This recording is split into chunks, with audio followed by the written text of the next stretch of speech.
সবাই আমরা দাঁড়িয়েছিলাম একটা অন্যায়ের বিরুদ্ধে।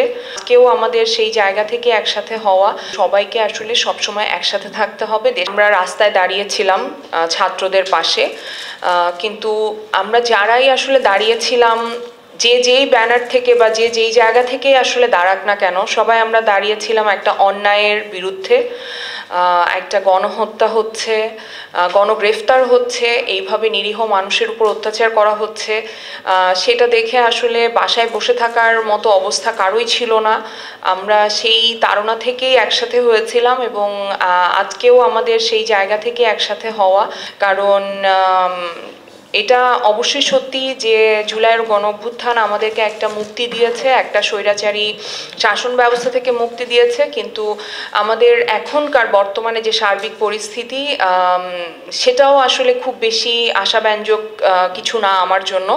আমি হতাশ এবং আমার ভীষণ কষ্ট হয় আশেপাশে যে ঘটনাগুলো ঘটছে, কিন্তু তারপরও আমি আশাবাদী একজন মানুষ। আমি মনে করি যে আমি স্বপ্ন দেখি একটা সুন্দর বাংলাদেশের, এবং সেই বাংলাদেশ গড়ার জন্য আমাদের সবাইকে আসলে সবসময় একসাথে থাকতে হবে, দেশকে ভালোবাসতে হবে এবং সামনে এগিয়ে যেতে হবে। Thank you.